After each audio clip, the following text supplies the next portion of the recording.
अब एनडीए और उनका देखें, इवन नामांकन में जाएंगे तो भी आपको देखेगा उनका चुनाव प्रचार, उनका नामांकन। हम लोगों का एक एक दृश्य देख लीजिए और उनका एक एक दृश्य देखिए, कितना बड़ा अंतर है। हर चीज में उनका कैरेक्टर दिखाई देता है। और क्या रहा, फोटो ऑप के लिए तो उन्होंने अलायंस घोषित कर दिया, लेकिन कितने ही राज्यों में वो आपस में लड़ते रहे हैं, चुनावी जंग में एक दूसरे की पीठ में छुरा भोंकते रहे हैं। कभी उन्होंने कहा कि ये तो हमारा वैचारिक अलायंस है, वो विचार लेवल पर ठीक है, बाकी नीचे तो हमारा अपना हम तैयार करेंगे। और अब फिर उन्होंने कहा कि भाई हम तो सीट के आधार पर अलायंस करेंगे, टोटल न भी करें, ये भी खेल खेला। और अभी अभी तो चुनाव पूरा शुरू कर दिया कि ये तो हमारा अलायंस लोकसभा के चुनाव के लिए ही था, बाद में नहीं है, ये भी शुरू कर दिया। यानी मैंने बहुत पहले कहा था कि आप देख लेना 4 जून के बाद बिखराव शुरू हो जाएगा, और वो शुरू हो चुका है। इसका मतलब ये हुआ कि वो सिर्फ और सिर्फ सत्ता सुख के लिए एक दूसरे का साथ देने की कोशिश करते थे, लेकिन उनमें उनका अगर स्वार्थ निश्चित होता तो साथ देना, वरना नहीं देना, ये कैरेक्टर था। साथियों, ये लोग कितने ही बड़े झूठे बोलते रहे हैं। और आप देखिए, चुनाव के समय उन्होंने देश के सामान्य नागरिक को गुमराह करने के लिए जो पर्चियां बांटी कि ये देंगे और वो देंगे और टिकना देंगे, फलाना देंगे। 2 दिन से मैं देख रहा हूं कि कांग्रेस के दफ्तरों पर लोग कतार लगा के खड़े हैं कि पर्ची है, 1 लाख रुपया कहां है, लाओ भाई, मांग रहे हैं लोग। यानी आपने जनता जनार्दन की आंखों में कैसा उनको भ्रमित किया, कैसी आंख में धूल झोंक दी कि वो बेचारा सामान्य नागरिक मान के चलता था, हाँ भाई 4 जून के बाद रुपया मिल जाएगा, इसलिए वो जाके खड़ा रह गया। और अब उसको धक्का मारा जा रहा है, डंडे मारे जा रहे हैं, वहां से निकाला जा रहा है। अब इस प्रकार का चुनाव, ये अपने आप में देश के गरीबों का अपमान है, हमारे देश के सामान्य नागरिकों का अपमान है। और कभी भी देश ऐसी हरकतों को न भूलता है, न ही कभी माफ किए बिना माफ कभी करता है।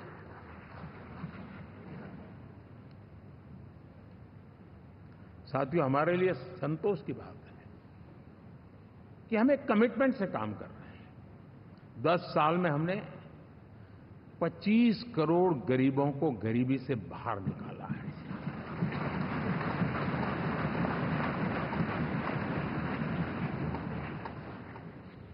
गरीब कल्याण का एक सुरक्षित मजबूत कवच दिया है हमने उसको, और उसके अंदर भी एक नए एस्पिरेशंस पैदा हुए हैं कि हां, अब मुझे गरीब नहीं रहना है, और उसके लिए मुझसे जो हो सके मैं हर अवसर का फायदा उठाऊंगा।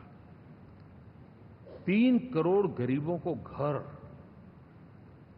ये ऐसे कहने का आंकड़ा नहीं है जी, कितनी मेहनत पड़ती है मुझे मालूम है, लेकिन हम सफलतापूर्वक इसको कर पाए हैं।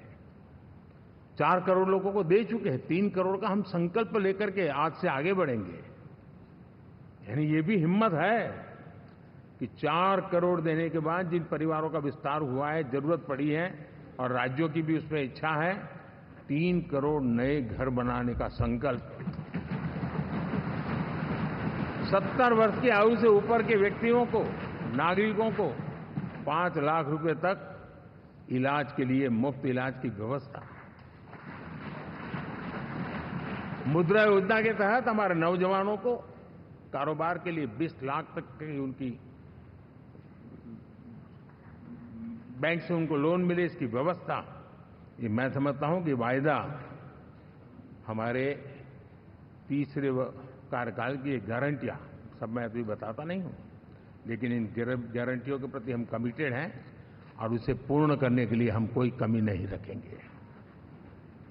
साथियों, गरीब का सशक्तिकरण और मिडिल क्लास को सुविधा, ये हमारी प्राथमिकता है, क्योंकि मध्यम वर्ग अब इस देश का एक बहुत बड़ा चालक बल है। भारत की ग्रोथ स्टोरी में ये ऐसे ऐसे नए फोर्सेस मैं देख रहा हूं जो हमारी बहुत बड़ी शक्ति बनने वाले हैं, और इसलिए हम उस पर भी उतना ही, और मिडिल क्लास की बचत कैसे बढ़े, सेविंग कैसे बने, उसके लिए, उसके क्वालिटी ऑफ लाइफ के लिए हम क्या कर सकते हैं, हमारी योजनाओं का विस्तार कैसे किया जाए, हमारे नीति नियमों में बदलाव कैसे किया जाए, उस पर भी हम आने वाले दिनों में काम चाहते हैं।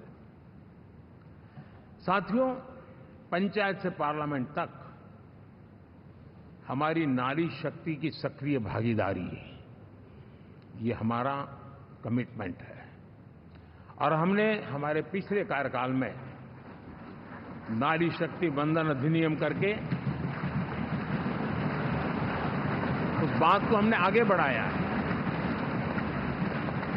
और वो दिन दूर नहीं होगा जब हमारे सदन में बहुत बड़ी तादाद में हमारी माताएं बहनें देश का नेतृत्व करती हुई दिखाई देगी।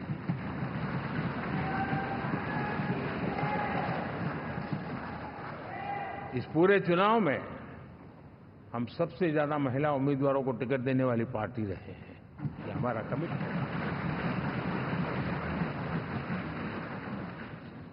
हमारी महिला सांसदों को जो आशीर्वाद देश की जनता ने दिया है, मैं इसके लिए विशेष रूप से उनका आभार व्यक्त करता हूं।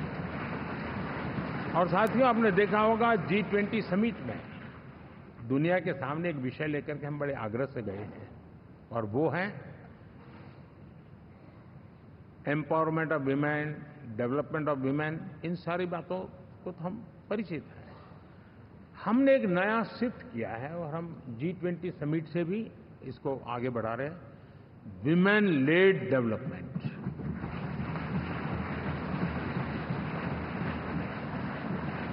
एक बार हमारा इस प्रकार का कमिटमेंट बनता है तो परिवर्तन बिल्कुल साफ नजर आता है। साथियों, एनडीए का ये कार्यकाल बड़े फैसलों का है, तेज विकास का है, और अब हम समय गंवाना नहीं चाहते कि हम 5 नंबर की इकोनॉमी से 3 नंबर की इकोनॉमी पर पहुंचना है।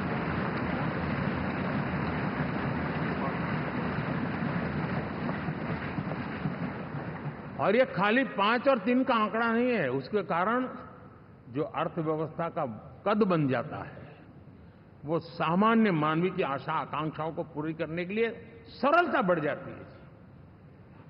देश के लिए जो जरूरतें हैं वो आराम से पूरी करने का सामर्थ्य बन जाता है, और इसलिए हम उस दिशा में बड़ी कोशिश करके आगे बढ़ना चाहते हैं। राज्यों का सहयोग भी उसमें उतना ही महत्वपूर्ण है, और भारत के संविधान ने हमसे जिस प्रकार का दिशा निर्देश किया है कोऑपरेटिव फेडरलिज्म का, लेकिन मैंने उसमें आग्रह रखा है कॉम्पिटिटिव कोऑपरेटिव फेडरलिज्म। हमारे राज्यों के बीच में भी तंदुरुस्त स्पर्धा हो, राज्य और केंद्र के बीच में भी तंदुरुस्त स्पर्धा हो, हम अच्छा करने की स्पर्धा करें, और उस दिशा में हम आगे बढ़ना चाहते हैं। और हमने देखा है कि जब मैं कॉम्पिटिटिव कोऑपरेटिव फेडरलिज्म की बात करता हूं, आपने देखा G20 समिट हम एक जगह पे कर सकते थे, हम भी मालाएं पहन करके फोटो निकलवा सकते थे, लेकिन हिंदुस्तान के अनेक शहरों में 200 से ज्यादा मीटिंगें हुई, और दुनिया भर के नीति निर्धारक जो कहे G20 देशों के और बाकी भी 5-7 देशों के, वो हिंदुस्तान के कोने कोने में गए, उनके देशों में जाकर के भारत की विविधता, भारत की विशालता, इसकी चर्चा कर रहे हैं। उनके लिए आश्चर्य है, हमने तो दिल्ली आकर के वापिस जाते थे, पता ही नहीं था कि देश इतना बड़ा है। ये अपनी एक ताकत का परिचय हुआ है। हमने कोविड में देखा, राज्यों के साथ कोऑपरेशन के साथ हमने जिस प्रकार से लड़ाई लड़ी, और एक सूत्र में रह करके लड़े, दल किसी का भी हो सरकार में, लेकिन हमने इस काम को किया क्योंकि हमारा कोऑपरेटिव फेडरलिज्म के प्रति कमिटमेंट है। एस्पिरेशनल डिस्ट्रिक्ट एक ऐसा मॉडल है गवर्नेंस का जिसमें राज्य भी उतना ही सक्रियता से हमारे साथ जुड़े हुए हैं, और दुनिया के लिए जो डेवलपिंग कंट्रीज हैं उनके लिए गवर्नेंस का एक ऐसा मॉडल प्रस्तुत हो रहा है जिसका अब तो केस स्टडी के रूप में दुनिया के अनेक यूनिवर्सिटी केस स्टडी करना शुरू की है। अब उसको हम आगे बढ़ाते हुए एस्पिरेशनल ब्लॉक की तरफ ले जा रहे हैं।